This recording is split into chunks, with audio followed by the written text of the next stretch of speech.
What is going on, guys? This is one of my very newer feeds. I'm new to this. My name is Joshua. I'm actually coming to you guys to make a video for you guys. So, signs of a worn out transmission. To me, I believe knowledge is power, and experience can provide a lot of information for other people that might be experiencing some issues with their vehicles or things throughout their life. And for me, I'm a big car guy. I've gone through a few cars. Unfortunately, I've had to learn things the hard way, but I've also gained knowledge from that as well.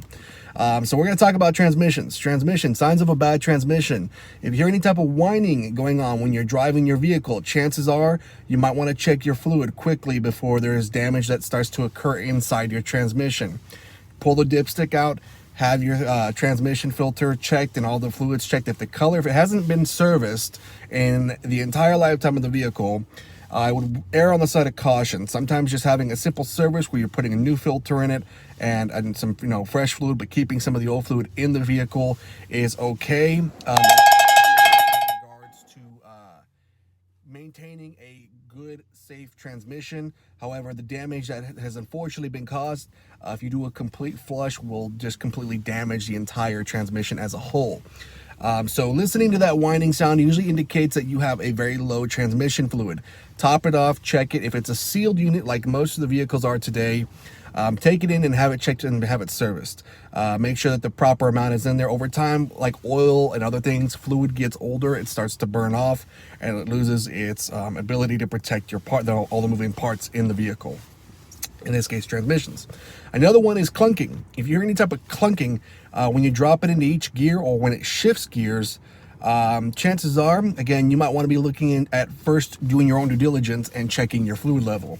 Making sure your fluid level is not dropping below what is actually within your specifications of your manual. So I would definitely recommend that you check that as well. That's another. Also, you're looking at slippage, which is the biggest common one. Once you're slipping, you're pretty much done. There's no way to really fix that. At that point, you have already really caused a lot of damage to where either a rebuild is going to have to be done, a remanufactured unit, or a replacement unit in some fashion is going to have to occur. You can try using Lucas transmission fix. I have used it a few times.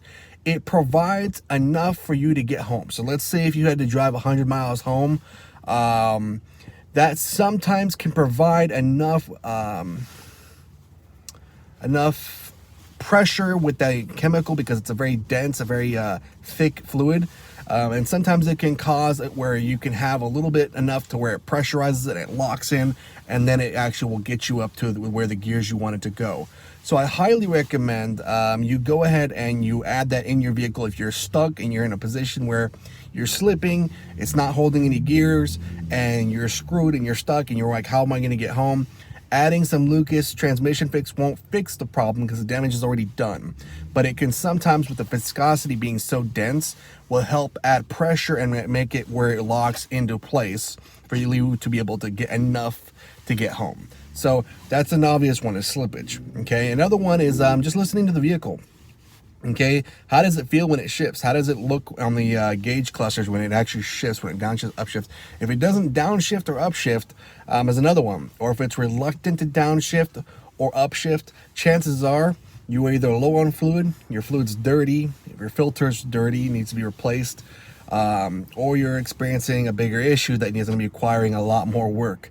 Another thing you could also look at in those kind of cases is your shift solenoids.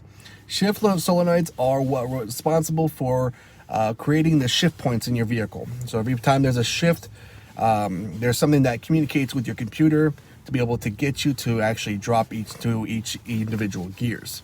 That's your shift solenoids. So shift solenoids can sometimes go bad depending on your vehicle, make and model.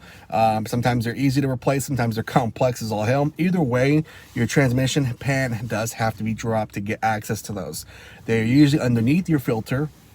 And at that rate, if you're going to go through that much work, I highly recommend that you replace your transmission fluid and the filter as part of a regular interval service. And if you're going to replace your solenoid, might as well do that with it. So it makes sense to do all that at one time. So that's another thing you could look at. But these are typical signs of a transmission failure. Hope this provides some information that's helpful to you guys. Thank you guys so much for watching this video. If you like, please subscribe and click that you guys like this video. I'm new to YouTube, so I'm trying to get as many subscribers as possible, as many likes as possible. That way I can help build you guys up and help serve you guys and serve my community and provide more videos for you guys. Thanks so much. Bye, guys.